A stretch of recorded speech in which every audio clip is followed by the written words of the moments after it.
All right, that last one kind of ended a little abruptly. We got cut off. Our time limit was up here for my recording. So we are still almost done with chapter 18. So remember, Maniac he told Amanda he was leaving. He doesn't want to apparently cause any more trouble for them. So she was saying, well, where are you going to go? And how will you survive? And all of that. And he had an answer for everything except the library card. That was pretty sad when she said, well, you can't get one because you don't have an address. And he didn't have an answer for that. That just really hurt him. Because remember that first time he came to the Bill's house, the first night he slept there, he went outside on the front porch just to look at the numbers again. He loved that he had an address. So that was, he didn't have an answer for that one. So that was when we left off, when Amanda was so mad she was yelling and kicking and tearing up magazines and kicking the dog, and Maniac just trotted up the street. And that was where we stopped at that section of chapter 18. He wasn't back by lunch. He wasn't back by dinner. I'm going looking, Amanda told her worried parents, and no one tried to stop her. She rode her bike all over, East End, West End. She even went over to Bridgeport, practically got herself killed on the bridge. She never pedaled so much in her life. She didn't come home till after dark. When her parents headed upstairs to bed, she asked if she could stay up to watch TV. They looked at each other and said, okay. She was nodding off in the middle of some late movie when the door opened and in he walked. What are you doing up so late? He said. I'm incubating an egg, she snarled. He shrugged and went upstairs. She just closed her eyes and smiled. Did you think he would come back? Next morning, a little kid from 3 blocks away came knocking at the front door. His yo-yo string had a knot as fat as a mushroom. As Amanda watched Maniac tackle that knot, an idea slithered into her brain. When the little kid left with his string as good as new, she said, Jeffrey, if I knew some way that would make it okay for you to stay, would you? What do you mean okay? He said. I mean that even if there's 1 or 2 people who aren't too wild about you now, and that's all there really are, then even they would like you. Everybody else who already likes you, well, they would just like you even more. Purely out of curiosity, Maniac replied, how's all that supposed to happen? Amanda told him about Cobble's knot. Remember, this is, second or third time we've heard about him untying sneaker laces and things like that. We say when an author includes things that many times, it's for a reason. And remember at that very beginning, the very first page where we said about things that Maniac's, like his legacies or what he's known for. They mentioned Cobble's knot. So here we are. We're going to start. Now's the first time as the book goes on, we're going to hear about what Cobble's knot is. Chapter 19. If the wonders of the world hadn't stopped at 7, Cobble's knot would have been number 8. Nobody knew how it got there. As the story goes, the original Mr. Cobble wasn't doing well with the original Cobble's Corner grocery at the corner of Hector and Birch. In his first 2 weeks, all he sold was some Quaker Oats and penny candy. Then one morning, as he unlocked the front door for business, he saw the knot. It was dangling from a flagpole that hung over this big picture window, the one that said Frosted Foods in icy blue and white letters. So he got out a pair of scissors, and he was about to just snip it off when he noticed what an unusual and incredible knot it was. And then he got an idea. He could offer a prize to anyone who untangled the knot, publicize it, call the newspaper, winner's picture on the front page, Cobble's Corner in the background, and business would boom. Well, he went ahead and did it, and if business didn't exactly boom, at least it peeped a little, because eons later, when Maniac Magee came to town, Cobble's Corner was still there, only now it sold pizza instead of groceries, and the prize was different. It started out being 60 seconds alone with the candy counter, and now the prize was 1 large pizza per week for a whole year for anyone who could untie the knot, which in time made the knot practically priceless, which is why, after leaving it outside for a year, Mr. Cobble took it down and kept it in a secret place inside the store and brought it out only to meet a challenger. If you look at old pictures in the 2 Mills Times, you can see the knot was about the size and shape of a lopsided volleyball.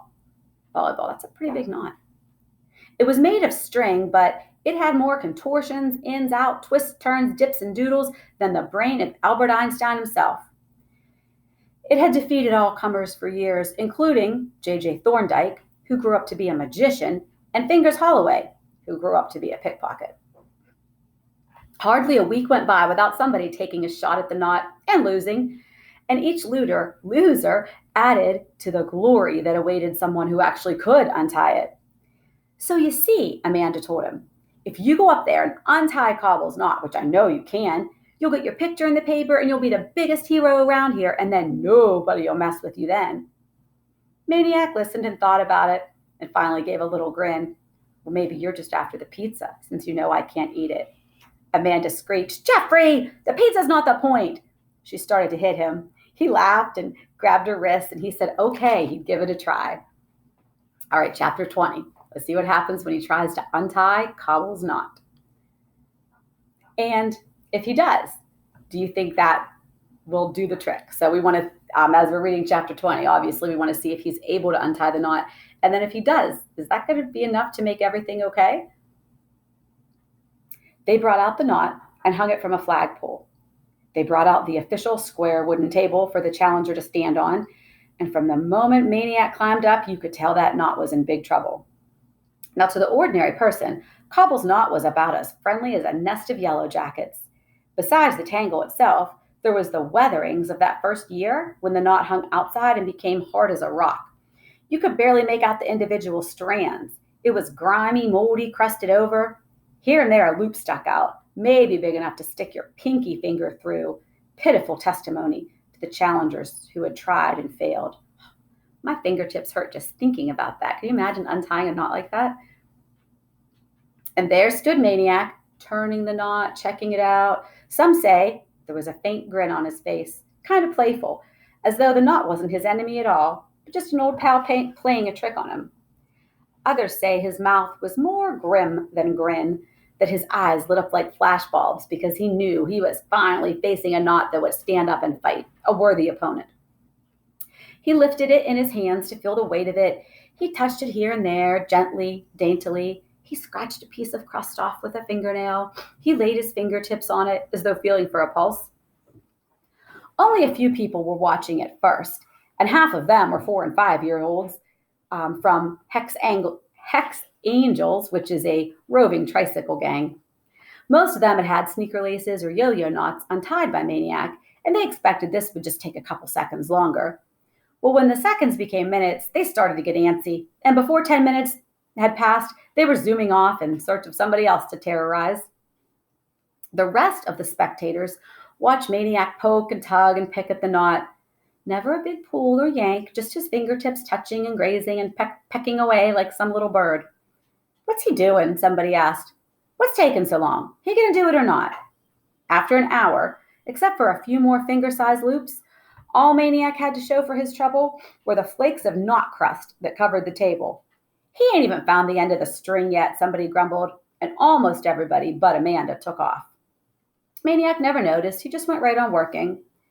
By lunchtime, they were all back, and more kept coming. Not only kids, but grown-ups too, black and white, because Cobble's Corner was on Hector. And remember, that's like the street that divides the East End and the West End. And word was racing through the neighborhoods on both the east and the west sides of the street. What people saw, they didn't believe. The knot had grown, swelled, exploded. It was a frizzy globe, and the newspaper the next day described it as a gigantic hairball. Now, except for a packed-in clump at the center, it was practically all loops. You could look through it and see Maniac calmly working on the other side. He found the end, somebody gasped, and the corner burst into applause. Meanwhile, inside, Cobbles was selling pizza left and right, not to mention Zeps, which is just a 2 meals type of hoagie. They were selling steak sandwiches, strombolis, and gallons of soda.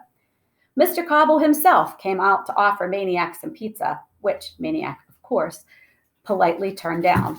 He did accept an orange soda, though, and a little kid, whose sneaker laces Maniac had untied many a time, came up and handed him a 3-pack of Tasty Cake butterscotch crimpets. Remember we said earlier we thought that might have been one of the reasons, one of the things that made him stay in 2 meals? Have any of you tried crimpets yet? After polishing off the crimpets, Maniac did the last thing anybody expected. Take a guess. You'll never guess.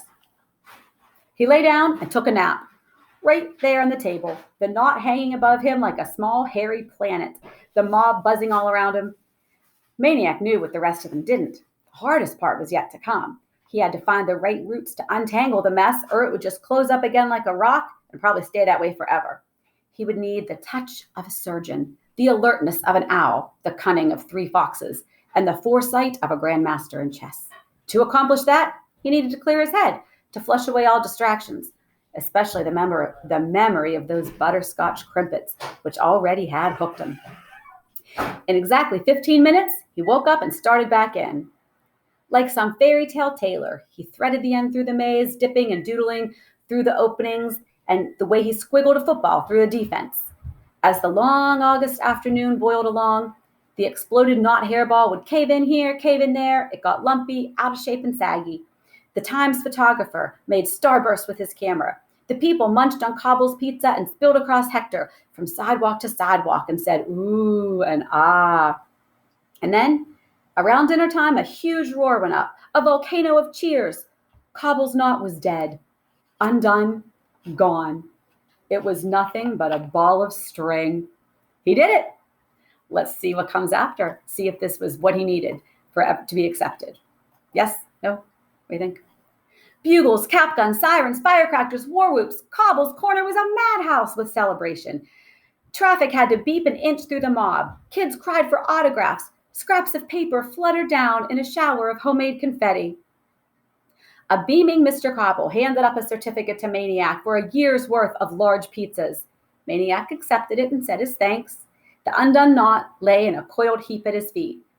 Mr. Cobble grabbed it. Already people were guessing how long it was. The yelling went on, the way yelling does, if only to hear itself. But one person wasn't yelling. Amanda Beale. She was holding one of the homemade scraps of confetti, gaping at it. Then she was scrambling across the sidewalk, the street, shoving people's legs aside and grabbing more scraps of confetti and crying out, oh no, oh no. And then she was running. Have you figured out why? Maniac saw. He leaped from the table. He picked up a scrap. There was printing on it about Africa. He picked up another one. It mentioned ants. Another one, Aristotle. The Encyclopedia A.